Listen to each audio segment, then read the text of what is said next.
Losing my mother felt like losing a part of my soul. She was the warmth of our home, the glue that held everything together. When she passed away, silence filled every corner of the house, pressing down on me like an unbearable weight. My father, once a strong and composed man, changed overnight. He stopped smiling, stopped talking much, and most of all stopped being the man I once knew. At first I thought it was grief, something temporary. But as weeks turned into months, his loneliness deepened. He would sit by the window for hours, staring into nothingness. Meals remained untouched, and his health started deteriorating. I couldn't stand to see him this way, so I did what any daughter would. I took on the responsibilities my mother left behind. I cooked his favorite meals, cleaned the house the way she used to, and even sat with him during his quiet moments. I reassured him that he wasn't alone. In my mind, I was doing the right thing, filling a void, helping him heal. But as time passed, something began to feel different.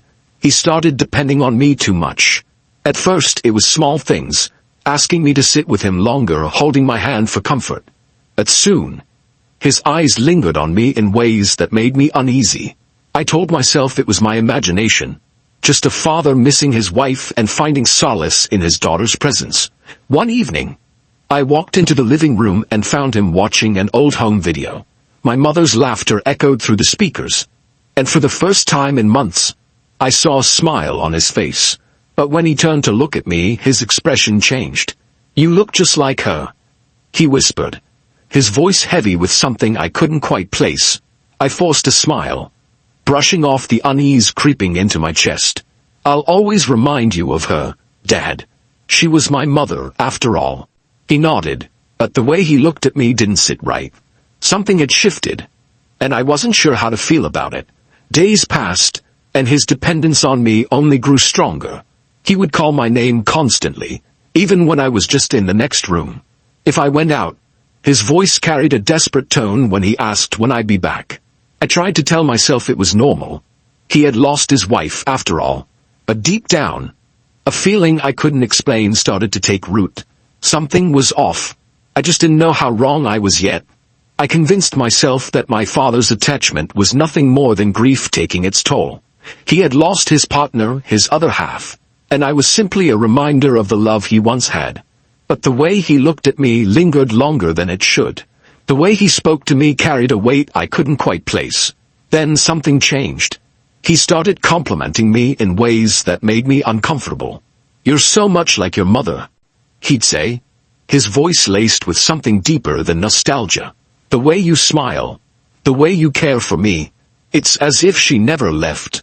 I tried to brush it off, but his presence became suffocating. He wanted me by his side all the time, even for things he used to handle alone. If I mentioned visiting friends, his face would darken. "Why do you need to go out? Everything you need is right here," he'd say, his tone light, but the words heavy. Then there was Daniel, a longtime family friend. Someone who had been there for both of us after my mother's passing. He noticed the shift before I did. One evening, after stopping by to check on us, he pulled me aside. "Are you okay?" he asked, his voice low, cautious. I frowned, caught off guard. Of course. Why wouldn't I be? He hesitated before answering. "Your dad. He looks at you differently now." A cold wave ran through me. I wanted to argue, to tell him he was imagining things. But deep down I knew he wasn't wrong. The more time I spent with Daniel, the more agitated my father became. He questioned me about where I was going, who I was with, and why I needed to be around someone else. At first, I thought it was just protectiveness, but then came the jealousy. "I don't like how close you are with him," my father muttered one night. I forced a laugh. "Dad, Daniel is just a friend." His jaw tightened. "Friends can turn into something else." His words unsettled me.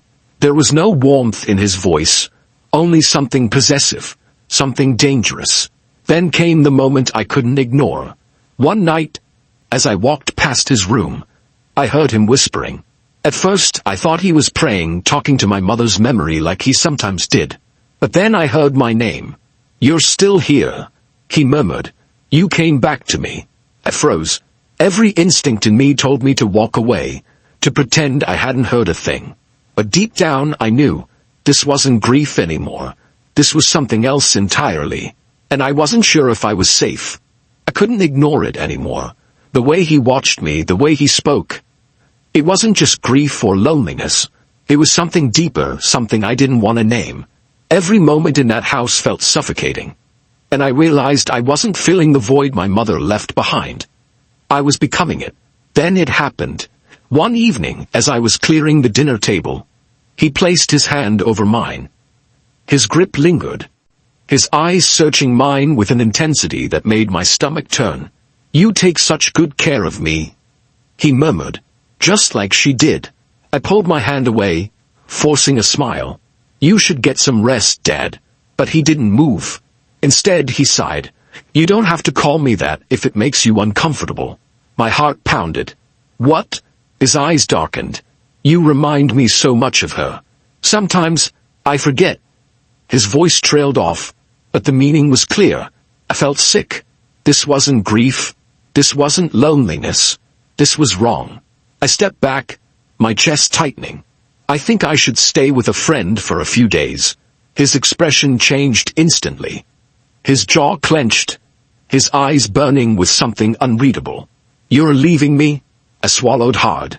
"I just need some space." He stood up, his presence suddenly overwhelming. "You don't need space. You need to understand that we're all we have now." I wanted to scream, to run, to make him see how twisted this was. But fear rooted me in place. Then, as if fate had intervened, my phone buzzed. A message from Daniel. "Are you okay?" "I'm outside." Relief flooded through me. Without thinking, I turned and rushed toward the door. "Where are you going?" My father's voice was sharp, almost panicked. I didn't answer. Couldn't. I yanked open the door. And there was Daniel, his eyes filled with concern. The moment he saw my face, his expression hardened. "What's going on?" he asked, his voice low but firm. Before I could speak, my father appeared behind me. "This is none of your business," he snapped.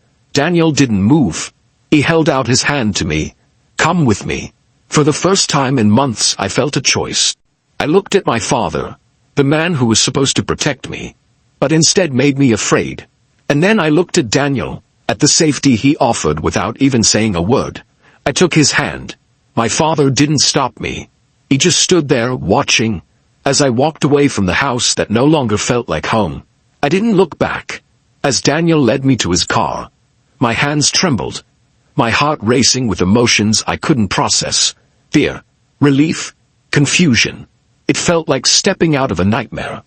One I hadn't even realized I was trapped in until that moment. He drove in silence at first, letting me breathe, letting me feel safe. Then, gently, he asked, "Do you want to talk about it?" I stared out the window, the weight of everything settling in. "I don't even know where to start." "You don't have to," he said. "Just know you're not alone." Those words broke me. For so long, I had convinced myself that I was all my father had, that I had to be there for him no matter what, but somewhere along the way I had lost myself. Daniel took me to his sister's house, a place I had visited many times before but never truly appreciated until now. It wasn't just a house, it was a safe space. A place where I didn't have to walk on eggshells or second-guess every interaction. For the first few days I barely spoke. My phone buzzed constantly. Messages from my father, voicemails filled with apologies, explanations, even anger. I didn't respond. Couldn't. Then, one evening, Daniel sat beside me, his voice calm but firm. "You deserve better than this." I met his eyes, searching for doubt. But there was none. Just quiet certainty. I thought I was helping him, I admitted. I thought I was doing the right thing. He sighed. "There's a difference between helping someone and losing yourself in the process." His words stayed with me. Over time, I started rebuilding. I got a job, moved into my own place, and slowly, the shadows of my past stopped haunting me. My father tried reaching out a few more times, but I knew I couldn't go back. Some wounds didn't heal with apologies. And Daniel, he never left my side. What started as friendship became something deeper, something real. A love built on respect, trust, and understanding. One day, as we walked along the beach, he took my hand and smiled. "You're finally free, aren't you?" I nodded, breathing in the fresh air, feeling lighter than I had in years. "Yeah," I whispered. "I am."